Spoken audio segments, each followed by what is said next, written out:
Oh my god, you guys. Okay. Where do I even start? Yesterday was the ball.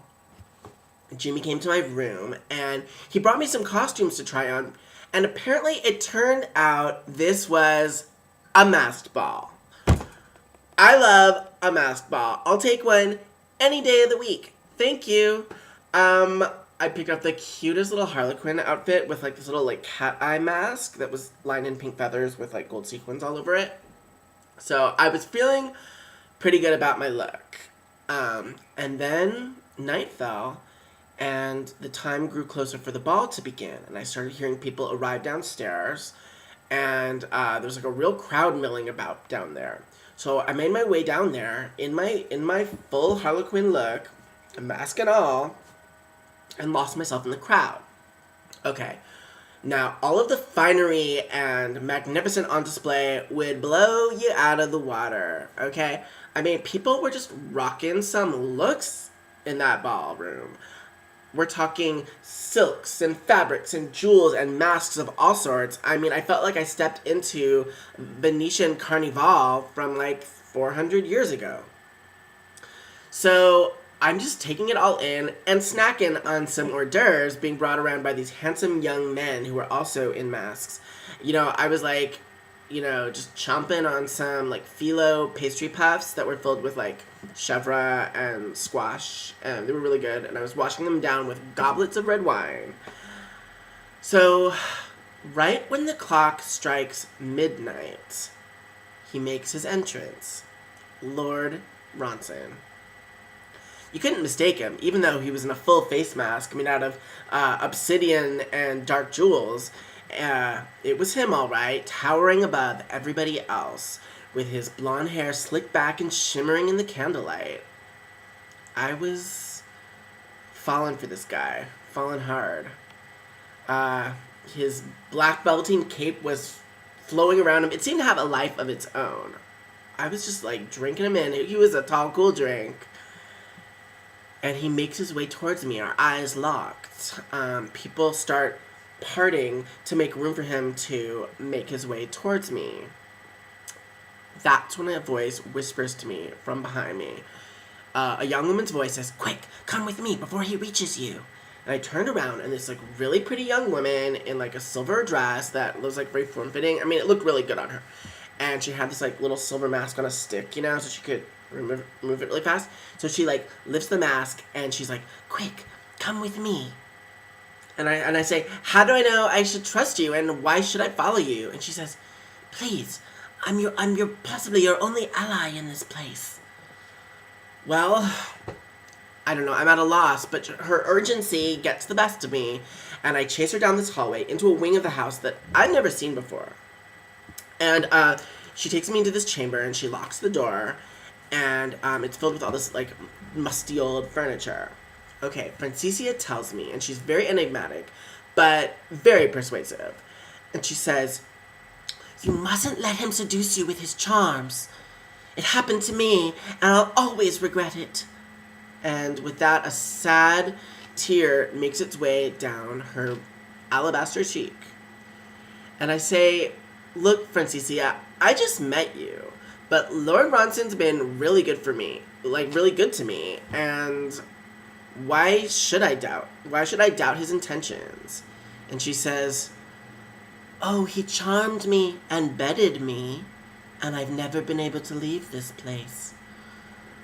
Okay, sister, hold right there. Okay, so the Lord was definitely giving me some signals, so am I to believe that he's bi? That was one tough pill to swallow, because I was starting to have feelings for Wenceslas. I mean, the last thing I want to do is share. That's when it sank in, what she said to me. She's never been able to leave this place. Stop right there. That's enough. Enough to freak me the beep out, okay? She says, "This place holds many secrets, many traps and many tricks." And I say, "Tell me about it, girl. I've been trying to make sense of this place since I set foot here." And she says, "It's too late for me to leave. It's not yet too late for you." But then she grabs my wrist and says, "Has he bedded you yet?" And I say, no, we haven't hooked up yet, if that's what you mean. I mean, she's a little blunt, a little, you know what I mean? Like a little direct for my taste. But anyway, she says, "Whatever you do, don't let him bed you. Go back to your chamber and don't leave, and come back and find me tomorrow at midnight." Well, I start to protest, because, I mean, she's just opened a whole Pandora's box of yet more questions. But she's ushering me out the door and locking the door behind me, and I'm left alone in this hallway. So I make my way back to the ballroom, and, I figure, you know what, I'm just going to confront Lord Ronson. I'm going to be like, "Look, Wenceslas, this girl, told me a bunch of stuff. She said that, like, you guys had something. Like, what's the story?" But when I get to the ballroom, I see him, and he's flashing his eyes angrily at me.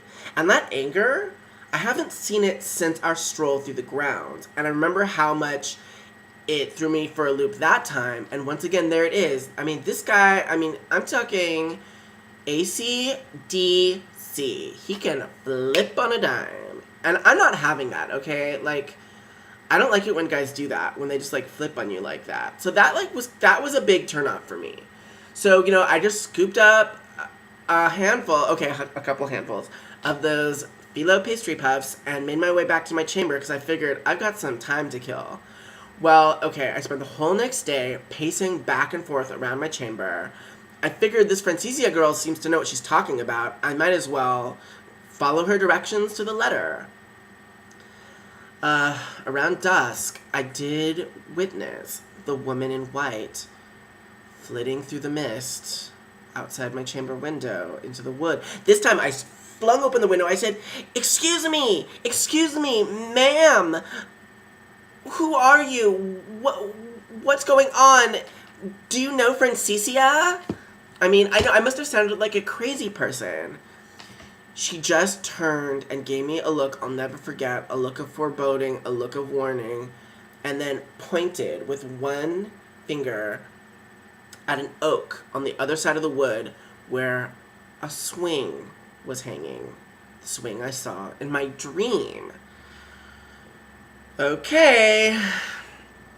I took account of that, and I've just been munching on phyllo and waiting till midnight so I can find Francisia again and hopefully find some more answers.